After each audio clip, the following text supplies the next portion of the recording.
2016 में Donald Trump की जीत के बाद आज एक बार फिर अमरीकी पोलिंग स्टेशंस का रुख कर रहे हैं। अगरचे सदर ट्रंप खुद तो बैलेट पर नहीं, लेकिन ये इलेक्शन उनके बारे में एक रेफरेंडम के तौर पे ज़रूर देखा जा रहा है। इस मरतबा सवाल है कांग्रेस के कंट्रोल का। आज के दिन अमरीकी ऐवान नुमाइंदगान की कुल 435 नशिस्तों पर इलेक्शन लड़ा जा रहा है। इस वक्त सदर ट्रंप की रिपब्लिकन पार्टी के पास हैं 240 नशिस्तें, जबकि डेमोक्रेट्स के पास 195। कड़ा मुकाबला है 31 सीटों पर, जिनमें से 3 डेमोक्रेट्स के पास हैं और 28 रिपब्लिकन्स के पास।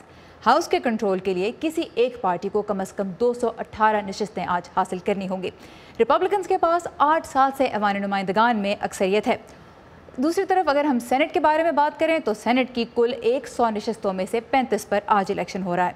इस वक्त रिपब्लिकन्स के पास बहुत ही मामूली लेकिन बहुत ही अहम अक्सरियत है। उनकी 51 सीटों के मुकाबले में डेमोक्रेट्स के पास हैं 49 नशिस्तें।